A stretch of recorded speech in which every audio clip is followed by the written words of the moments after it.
this is kind of a scale shop hangout video. We're doing something weird today. If you remember last year around Christmas time, I got this long bed. It's a true to scale long bed. The bed has a section added here and linked at the end from Long Tall Texan RC, buddy Harry down in South Texas. And he built this truck a long time ago. And yeah, he just offered it up for sale. He wanted to build something new. And I was like, well, yeah, okay, I'll take it. And I've done absolutely nothing with it over the last year. If you remember, I really got bummed out on it. The post office broke it. It got jammed and cracked the bed. And he was willing to take it back and fix it. And I didn't want to put that on him. So now I'm just going to eat the loss. And I'm going to sell it back to him at a discount. And he's I think he wants it back. It's, something a build he was known for. I don't know why, I just bought it. It was cool. I really wanted a long bed. I don't do well with other people's builds. I don't know why.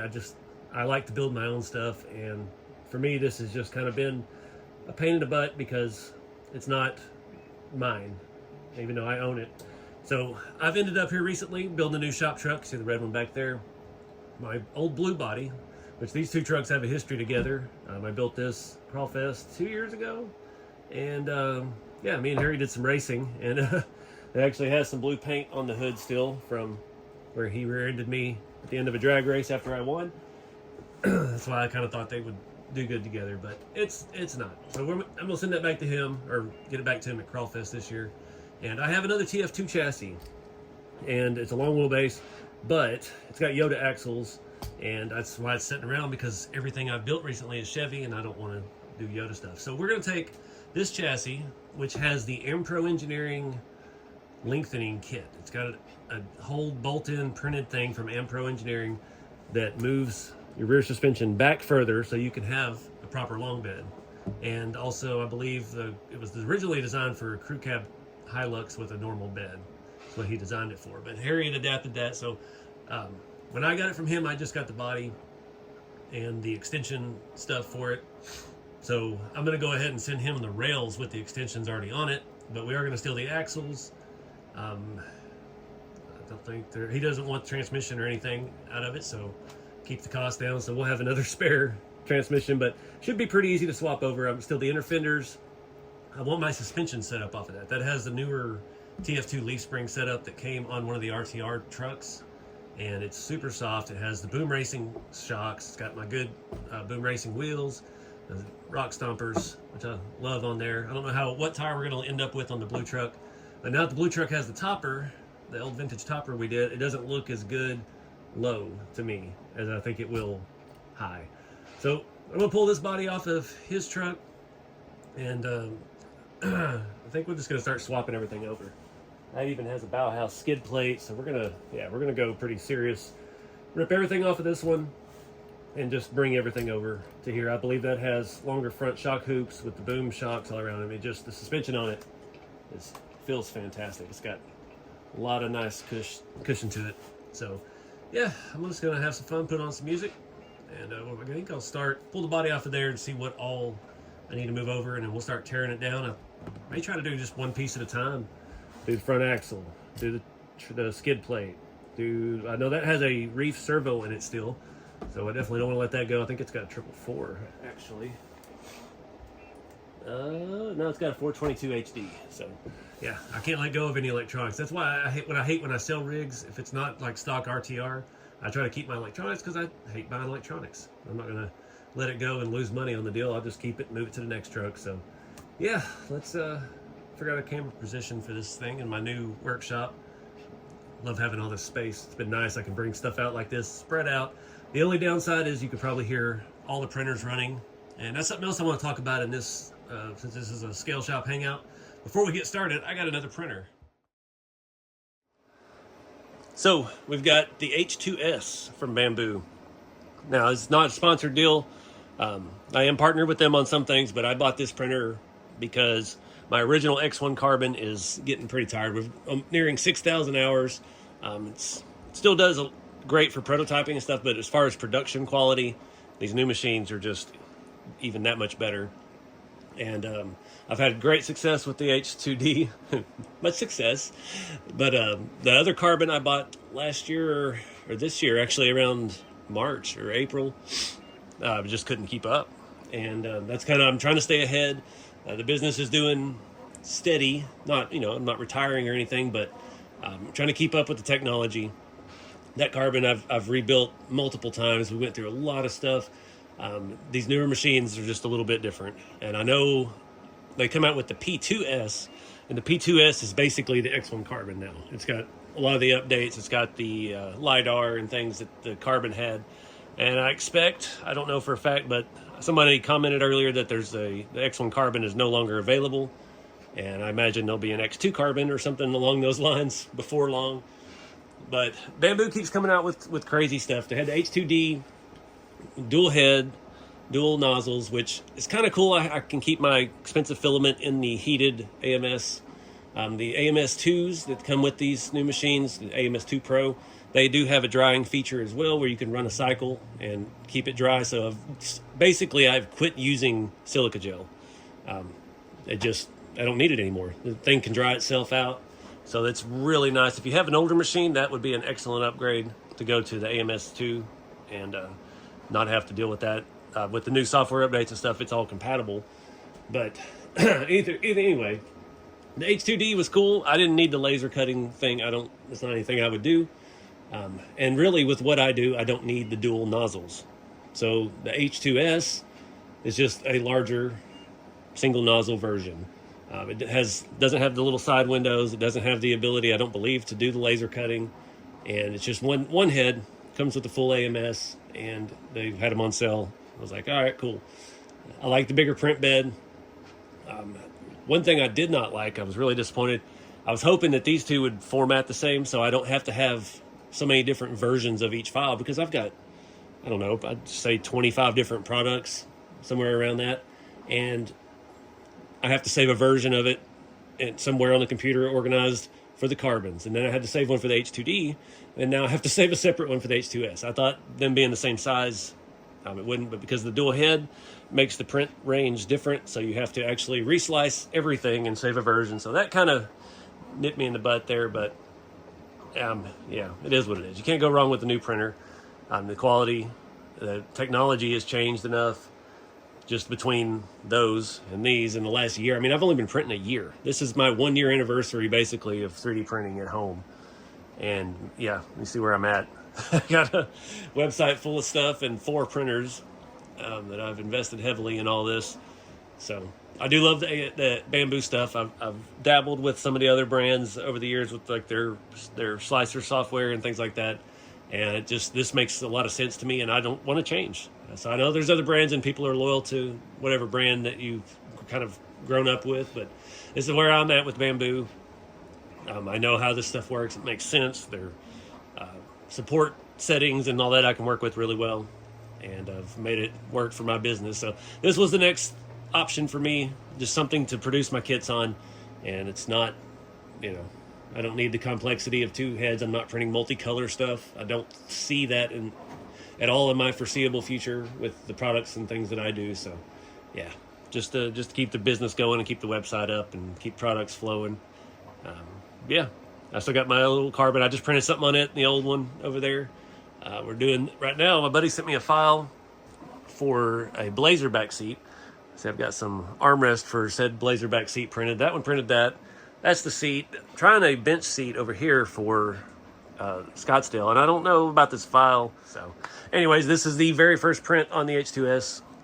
We are probably about 4 hours in on a 5-window coupe hot rod body in ABS GF. I think this said it was 21 hours with this slice, so we'll see how it compares, but should be great. I haven't had any issues with these new machines at all.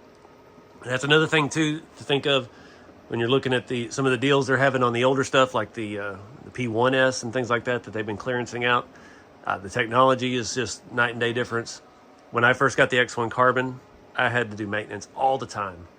And then they came out with the H2D, and they updated all of the software across all the machines.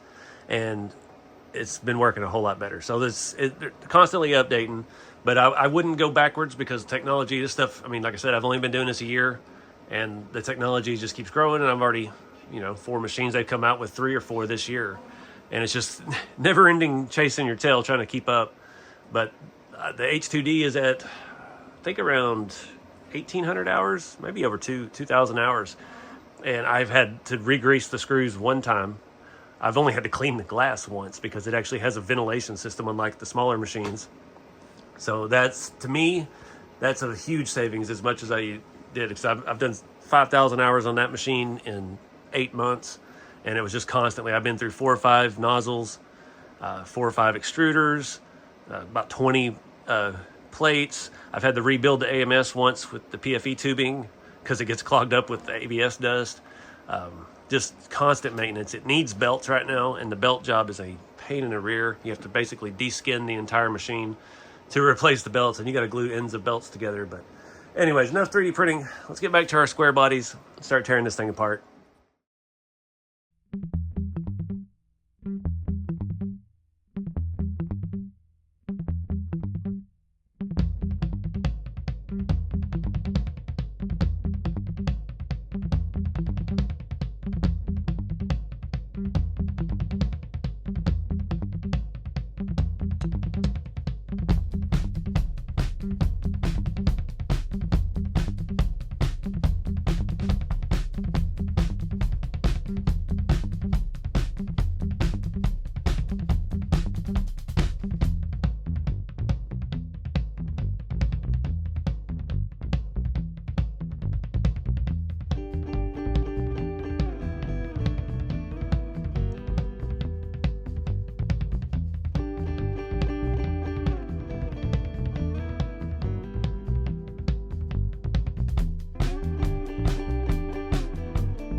Alright guys, it's next day. Got one more little project for this video. This truck, I think the last video out before this one was doing this grill. We got the GMC grill from CC Hand done up, and you can clearly see straight through. So we need a radiator. I had one of these on the shelf. This is the RC 4-wheel drive setup. Here's the part number. Radiator and hose for V8 motor. I have this in one of the other shop trucks. There's even some of the guys in the group that are cutting these down and narrowing them for the rat rod grills and stuff. So that's pretty cool. This actually will bolt directly to the shop truck steering servo cross member. So we're going to take a look at that. I also need to throw a servo horn on here and yeah, we got to move some stuff around. So let's take a look. So these servo mounts have these 2 holes right here, and the radiator lines up actually pretty close if I remember right. I think maybe I had to drill it out. I can't remember. Yeah, it's not lining up right. So we'll have to drill and tap this. I've done that before and it works just fine. So let me get this thing out, pull the body off. I'm gonna move this forward 1 hole, and I think I'm gonna go ahead and flip it upside down. The servo sticks up a little bit on top. We got that brass 99 in there, little bling for the rust bucket. But we'll pull that out, put a horn on it, flip it over, and I've got to find a longer screw for the servo link on this end. It'll stay on top of the rail, and our radiator can just bolt up here, and it should fit right underneath the edge of that magnet mount.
All right, guys, got that all in, got that on, got the steering and everything hooked up. Feeling pretty good about it. Still got to figure out a foam. So these tires are off of a Tamiya racing semi. It's a TTO 1 or 2 chassis with those cab over semi Lexan bodies, but they actually have a 155 wheel, unlike most of the touring cars have a 1.9, and these are a Tamiya tire, but they have no foams in them. So with the weight of this truck, we're definitely gonna need to add some foams. Guessing maybe we could probably just do 2 1.9 foams and just, you know, cut the first one shorter and fit the second one over it. But when we get there, we'll look at that closer. But I'm happy with that. Looks just like it does in the other truck. It fits right underneath that mount. We have a little room where we could move it back further. Again, this was a prototype chassis, so some of the holes and stuff are in different spots. Forgot about that. On my other truck, it fits flush up against this, but yeah, it works. And we got plenty of room to add all that later. Once we get the scale engine in, we have a place to run our radiator hoses now. That radiator kit does come with hoses and clamps. It's real nice. If you just need hose, I actually sell hose in 10-inch sections on rceveryday.com because the rat rod grills have hose connections in them as well. So if you got the scale motor SSD or RC 4-wheel drive or whatever, yeah, you just need some hose. You can get that. It fits over nice and snug. It doesn't need clamps. The RC 4-wheel drive one's a little bit different size. And yeah, I don't know where to get the clamps from, so I made a smaller hose for the kits. But I think that's gonna wrap it up for this shop hangout. I don't know what we'll call this one. It feels good to see this truck back on a TF2. It looked good lowered, but once I added that topper, I knew it had to come back. One issue I've had with this body, it's not gapped properly. It's angled back just a little bit, and I don't know if it's just the amount of paint that got in the holes. At some point, we're going to have to take it apart and try to address that. But we still need a motor and stuff in that truck. That's why it's squatting a little bit. All we got in there is a servo. And yeah, I actually still have some stuff in the bed. I've got my bag of dog food from a good friend, Old Sun RC. And a couple little things back there with some weight. But I dig it. I'm sad to see that long bed go, but I'm glad it's going back to Harry. I bought that because I've really wanted to do a long bed, but I've been too lazy to make a long bed. And I just felt like I cheated. And then after it got damaged in the shipping, I just felt bad, and I didn't want to mess with it. I didn't want to try to redo the body work because that defeated the purpose of me not wanting to build one. So I gave him a deal, get it back to him, and he could fix it and make it as good as new the way he did it the first time. So I learned a valuable lesson. I don't need to buy things that I can build, because then I feel guilty for not building it. So we'll look at that in the future. I know Mod 19 RC has a really nice looking proper long bed. I just don't like that it's split in two pieces. If I can find that file merged already, because now we've got these big printers, and we could be able to print each side at least in one piece. And that would be a lot less body work, because I hate doing body work. And it's hard with all the 3D prints. That's why I would try so hard to make my hot rod bodies as smooth as possible to minimize the amount of work that goes into it. And I've got all these videos on there showing you what I do to get them as smooth as possible. So I'm still waiting on parts on the red truck. I still don't have an interior coming. I've got to source that. I do have that GRC dash that was for a Traxxas Blazer, K5 Blazer body.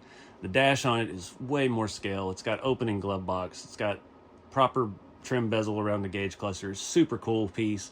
Proper steering wheel. But it's not made for this body. It's made for Lexan body. So that's something we may look at adding. It's been done before. I'm not the first one to do it. So I've seen how some other folks have done it. And yeah, we may take a look at that on this truck. I do need to find some door panels. I don't have any spare Scottsdale door panels. And the Blazer bodies didn't come with them back in the day. So that's something to think about as well. But anyways, got the new printer running. I'm having some issues with the sedan bodies, trying to get those printed. I keep getting a line on one side, and it's just trying to readjust the supports.